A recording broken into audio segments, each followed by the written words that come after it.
cell signal. They'd done dozens of trails together, but today's plan was simple, a 3-hour loop up Cedar Spine Ridge, then down toward the valley before sunset. Straightforward.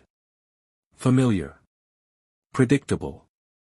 Except the wilderness doesn't care about what you think is predictable. By noon, clouds drifted across the sky like bruises. The wind shifted. Birds fell silent. And that was when Liam spotted it, a narrow trail, freshly carved into the soil, slicing cleanly between the trees. "This wasn't here last year," he said. Carter frowned. He had the map unfolded against his knee. "It's not here either. Look. No marked trails in this whole section.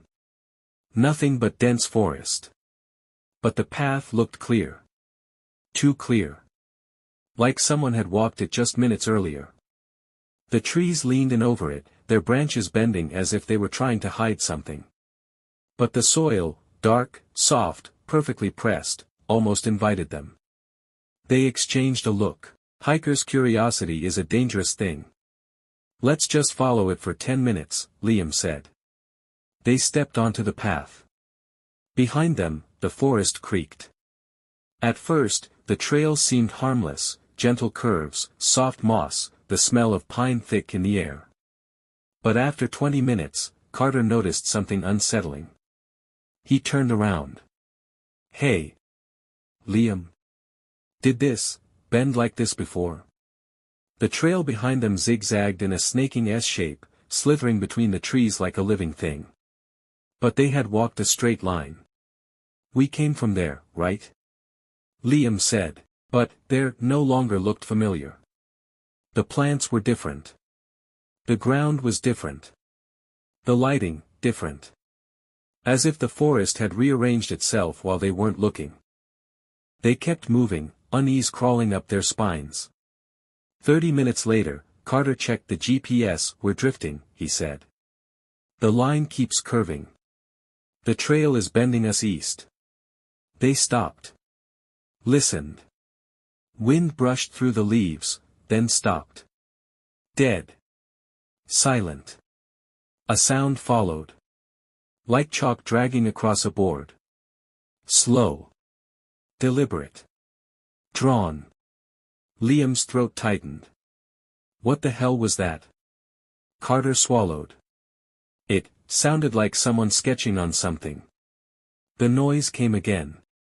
Long scratching. They turned around. The trail behind them was no longer bending east, it now hooked sharply south. "It's changing," Carter whispered. "Not just changing." Liam stepped backward. "It's being drawn. In real time." The two men hurried forward, trying to outrun whatever was happening behind them. But every few minutes, Carter stole a glance over his shoulder and saw the same impossible thing, the trail shifting, bending, erasing sections, redrawing itself. At one point, it doubled back entirely, forming a spiral behind them. A spiral with its center pointing straight at where they stood. "It's like it's leading us somewhere," Carter said. "Or trapping us," Liam answered. They pushed harder, moving faster, breath turning sharp, backpack swaying with each hurried step. Eventually, they reached a fallen tree blocking the trail. It was massive, uprooted, fresh, sap still dripping. "We didn't pass this," Liam said. Carter stepped closer. The trunk had marks on it. Long, straight, evenly spaced lines. Like the strokes of a pencil. "No way," Carter whispered. "No way someone." A sharp crack echoed in the trees. They spun toward the sound. Nothing. Another crack. Then, a dragging noise. Like something heavy being pulled through leaves. But not by footsteps. More like, sliding. Liam raised his voice. "Hello? Anyone out there?" His shout bounced through the trees and returned sounding warped. Like the forest was mimicking him. Carter reached for his phone. No signal. Battery at 27%. "We need to turn around," he said. "This isn't a trail."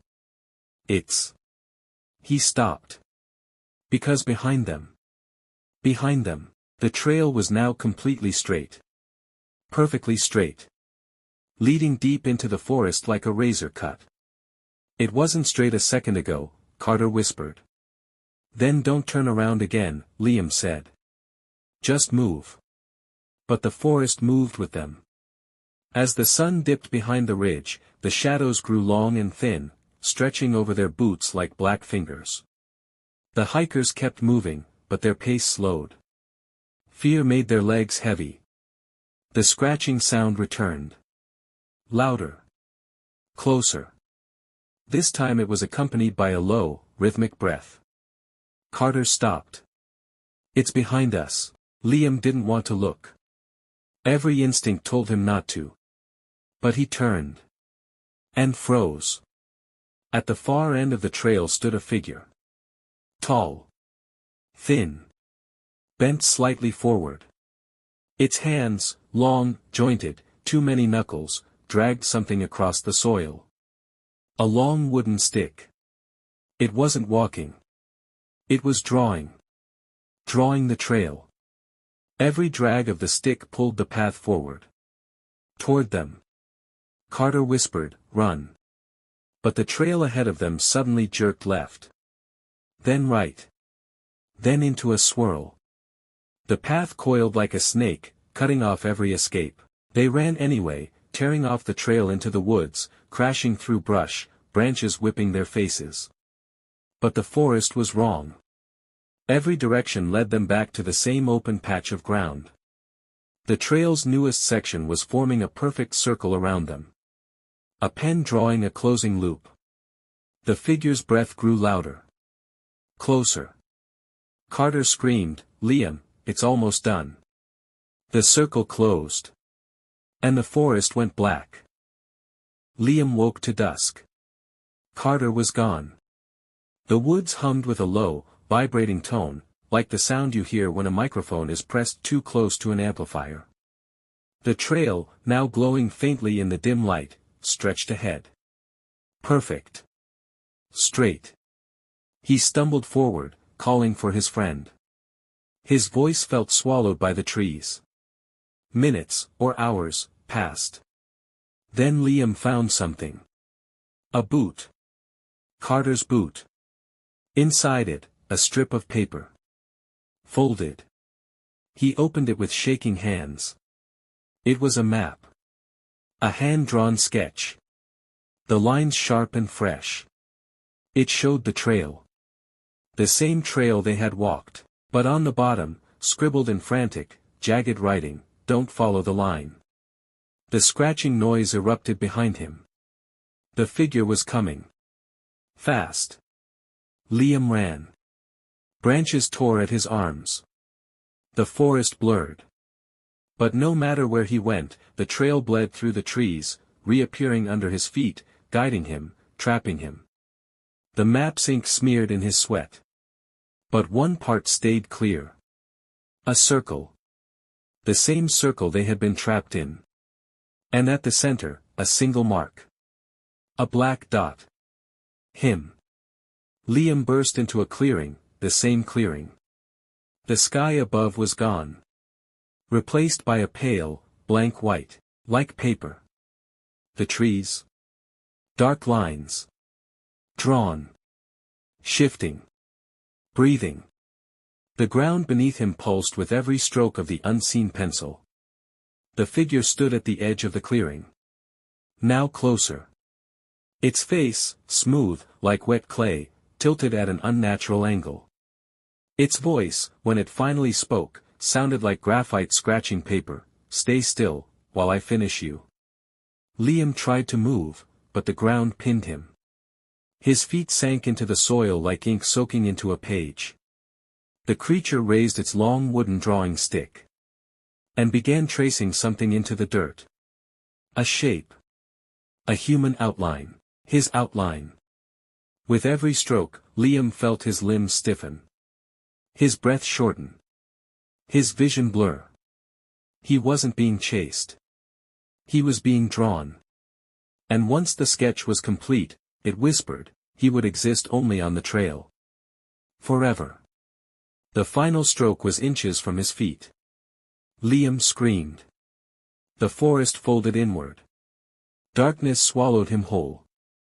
Search teams found Liam's abandoned car 2 days later.